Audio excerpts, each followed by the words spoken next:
sekalian, terima kasih telah menyaksikan channel YouTube saya ini. Semoga kita semua dalam keadaan sehat selalu dan diberkati oleh Tuhan kita Yesus Kristus. Jangan lupa subscribe, like, share di channel YouTube saya ini. Semoga kita semua diberkati oleh Tuhan kita Yesus Kristus. Amin. Serahkan diri di hadapan Tuhan. Kami mengangkat tangan kepadamu Tuhan. Kami percaya kemuliaan-Mu Tuhan ada di tempat ini. Kemuliaan-Mu tercurah di pasar Karobasan ini Tuhan. Terima kasih Tuhan. Kami bersyukur kepadamu Tuhan. Perintah-Mu kepada kami semua hamba-hamba-Mu, pergilah, jadikanlah semua bangsa muridku dan baptislah mereka di dalam nama Bapa, Putra dan Roh Kudus, dan ajarlah mereka untuk melakukan segala sesuatu yang kuperintahkan. Dan itulah menjadi panggilan di dalam kehidupan kami Tuhan. Sebagai hamba-hamba-Mu Tuhan, kami tergabung dalam Kopassus Mission Tuhan, tim penginjilan jalanan di tempat ini. Percaya semua karena anugerah Tuhan di dalam kehidupan kami. Terima kasih Tuhan. Biarlah Engkau beracara di tempat ini. Percaya Tuhan, segala apapun spirit yang menguasai tempat ini, segala roh penghalang yang menghalangi peribadatan Kopassus Mission penginjilan jalan tempat ini, kami tolak, hancurkan di dalam nama Tuhan Yesus yang berkuasa. Terima kasih Tuhan. Kami bersyukur kepadamu. Kami siap untuk memberitakan akan kebenaran firman-Mu di siang hari sambil mengucap syukur. Dalam nama Yesus. Haleluya. Amin. Puji Tuhan. Shalom. Salam sejahtera bagi kita sekalian. Assalamualaikum warahmatullahi wabarakatuh. Om Swastiastu. Namo Buddhaya. Salam kebajikan.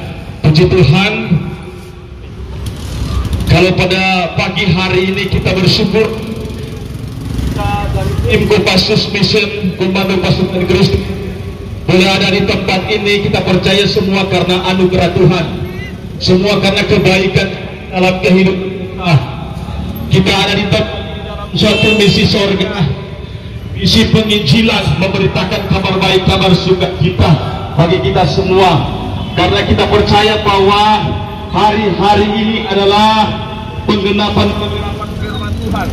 Artinya kita sudah berada di penghujung zaman.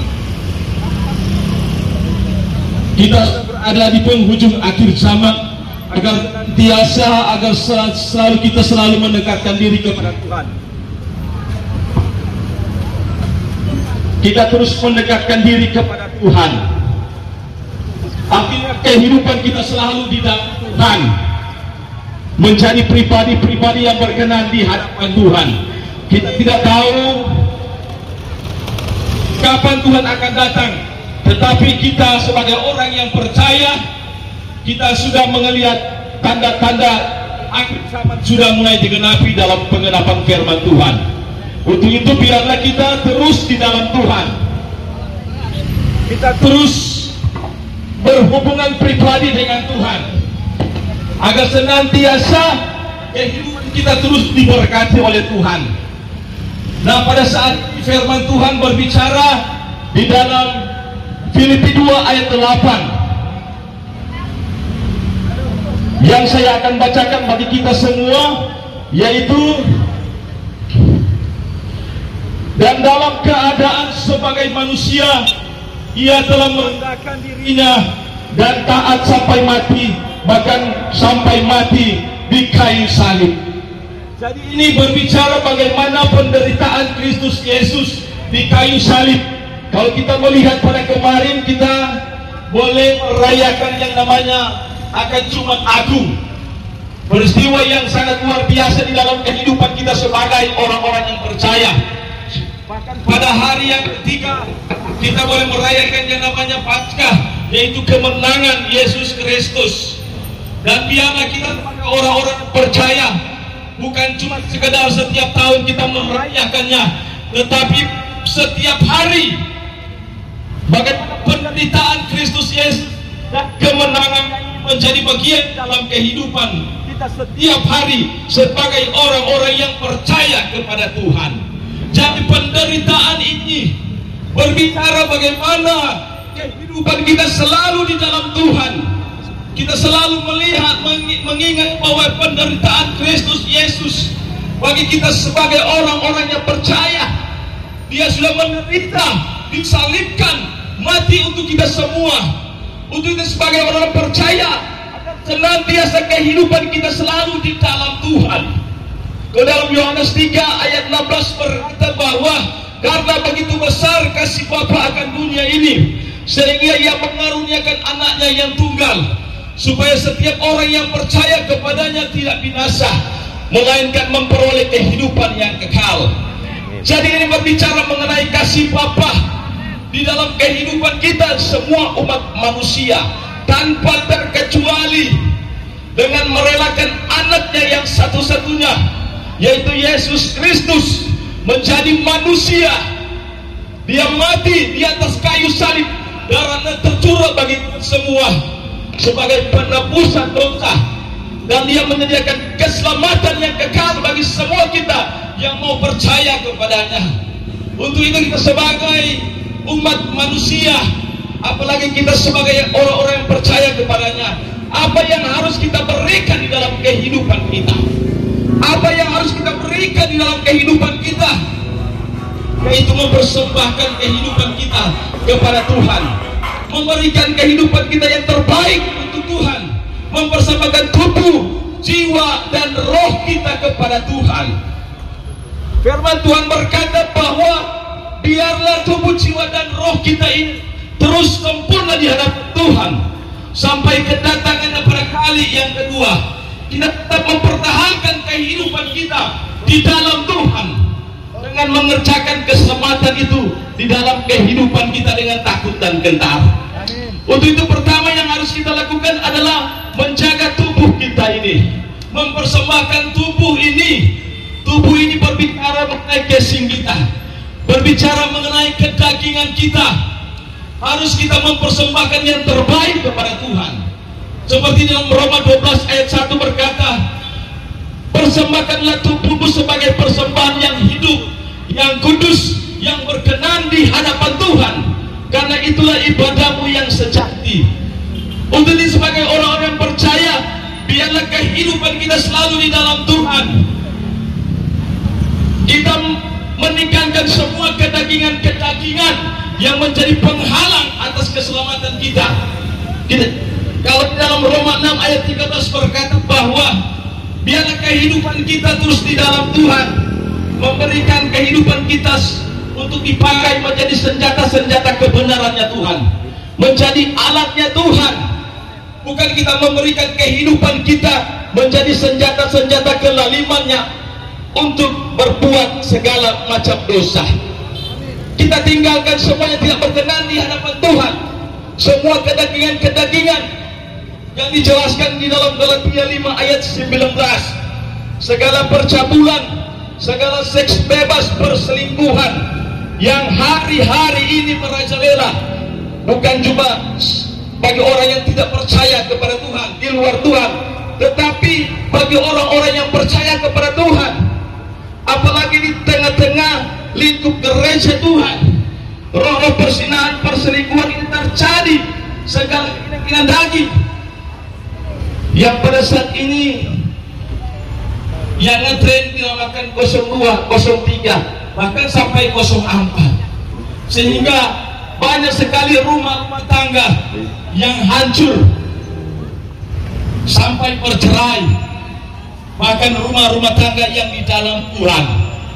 Untuk itu biarlah kehidupan kita selalu di dalam Tuhan, terus membangun hubungan intim dengan Tuhan, agar senantiasa kehidupan kita terus di dalam Tuhan diberkati oleh Tuhan.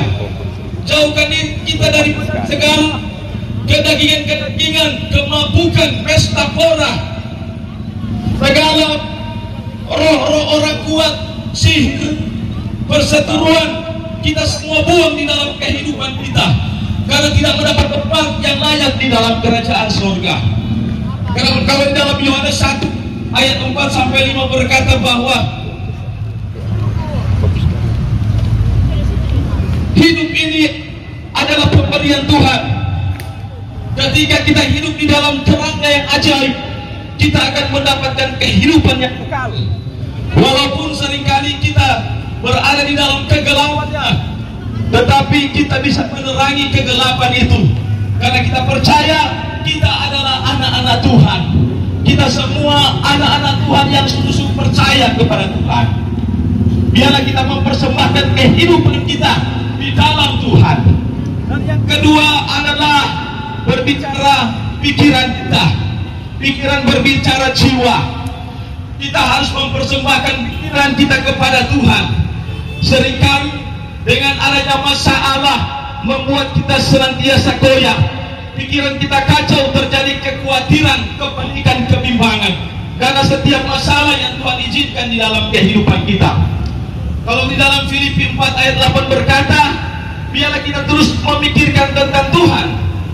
Biarlah kita memikirkan tentang kebenarannya Tuhan.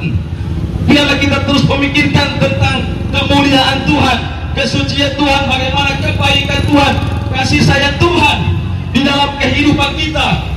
Jangan kita memikirkan hal-hal yang tidak benar, yang kita tidak mampu untuk pikirkan. Jangan kita pikirkan hal-hal yang jahat. Jangan kita pikirkan hal-hal yang kotor yang akan membuat kehidupan kita hancur. Begitu firman Tuhan berkata, biarlah kita terus di dalam Tuhan, selalu membangun hubungan yang intim dengan Tuhan. Kalau firman Tuhan di dalam Filipi 4 ayat 6 berkata bahwa janganlah hendaknya kau khawatir dalam segala hal apapun, tetapi nyatakanlah dalam doa dan permohonan dengan ucapan syukur di dalam Kristus Yesus, dan damai sukacita Tuhan yang melampaui akal akan memelihara hati dan pikiran kita. Artinya walaupun kita diperhadapkan dengan tantangan, masalah, ujian di dalam kehidupan kita, ketika kita selalu mau datang di hadirat Tuhan, ketika kita selalu mau mengandalkan Tuhan di dalam kehidupan kita, kita percaya ada jalan keluar pemeliharaan Tuhan yang sempurna di dalam kehidupan kita sebagai anak-anak Tuhan. Kalau dalam Yeremia 17 ayat 5 berkata,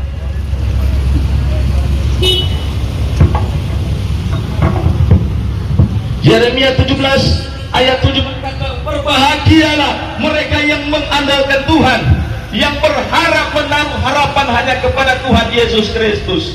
Tetapi celakalah mereka yang mengandalkan manusia dan mengandalkan kekuatannya sendiri.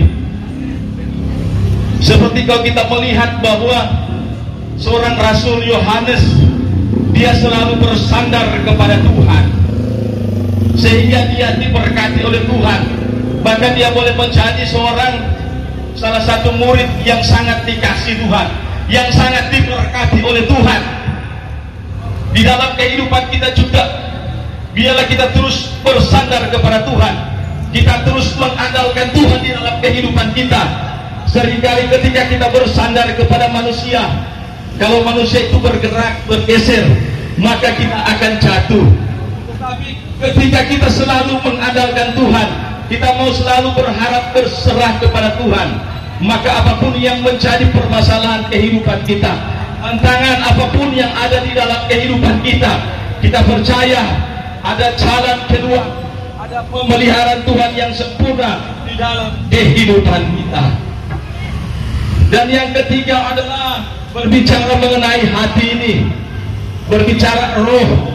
Bagaimana hati ini kita berikan di dalam Tuhan. Kita harus jaga hati kita. Kalau di dalam Amsal 4 ayat 3 berkata, dari hati terpancar kehidupan. Untuk itu kita harus jaga hati ini agar senantiasa selalu berkenan di hadapan Tuhan. Kita buang segala yang tidak baik yang ada di dalam hati ini, segala iri hati, kedengkian, segala kesombongan, roh-roh pemecah.